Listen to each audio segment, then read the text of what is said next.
সত্যান্ন প্রমোদিতব্যং ধর্মান্ন প্রমোদিতব্যং কুশলান্ন প্রমোদিতব্যং ভূতৈ না প্রমোদিতব্যং।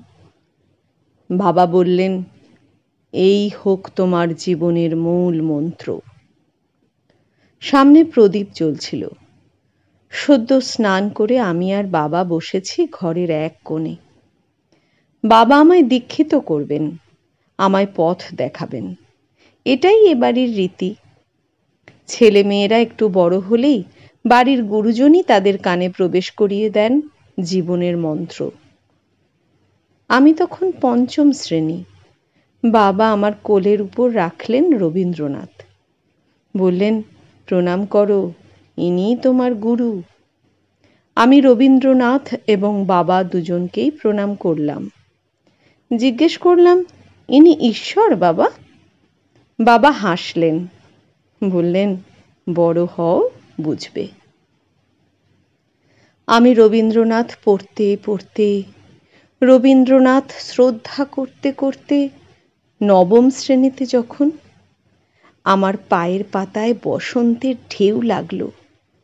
কানের সামনে মুখ নামিয়ে সে গাইল, এই সুরে কাছে দূরে জলে স্থলে বাজায় বাঁশি, ভালোবাসি ভালোবাসি। আমি শিহরিত হলাম। এই যে রবীন্দ্রনাথ, ইনি তো ঈশ্বর, ইনি তো আমার গুরু। আমি ছুটে গেলাম বাবার কাছে। বাবা বাবা, জানো, আজ কোকিল ডাকছিল। সেই সুরে আমি যে আমার রবীন্দ্রনাথকে পেলাম। কিন্তু তা কি করে হয়? উনি যে... বাবা হাসলেন, আমার মাথায় হাত রেখে বললেন, উনিই তো বসন্ত। তিরতির করে উঠল আমার ঠোঁট।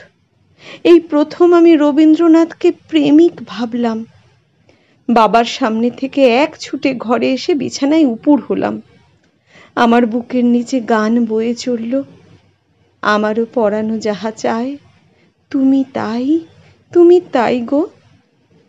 একদিন আমার বসন্ত প্রখ্যাত গবেষক হয়ে বিদেশে গেল। তার শিকড় প্রবেশ করল সেখানেই। তার কোকিল রবীন্দ্রনাথ ভুলে গেল। আমি কেঁদে পড়লাম বাবার কাছে। বাবা বাবা, এই কেন হলো? আমি যে নিঃস্ব হলাম। বাবা মাথায় হাত রাখলেন, বললেন, আছে দুঃখ, আছে মৃত্যু, আর আছে শক্তি। অসতমা সদ্গময়, তমসমা জ্যোতির্গময়, মৃত্যুর্মামৃতঙ্গময়, আবিরাবির্ময়েধি, রুদ্রযত্তে দক্ষিণাং মুখং, তেন মাং পাহি নিত্যম। আমি পঞ্চম শ্রেণী থেকে রবীন্দ্রনাথ বুকে ধরে আছি। বাবা বলেছিলেন, বড় হও, জানবে। আমি আজও বড় হয়ে চলেছি। স্নান করে রবীন্দ্রনাথের সামনে প্রদীপ জেলে প্রণাম করেছি। দ্বিপ্রহরে বুকে জড়িয়ে ধরেছি সঞ্চয়িতা। গভীর রাত্রে গীতবিতানের সুর ভিজিয়েছি বিষাদের অশ্রুতে। আমার বুকের গহনে সোনার তরী ভেসে যাচ্ছে আজও। পাকা ধান খেতে দুলছে শিশির, দুলছে আকাশ। বসে আছি কূলে, আমি আর রবীন্দ্রনাথ।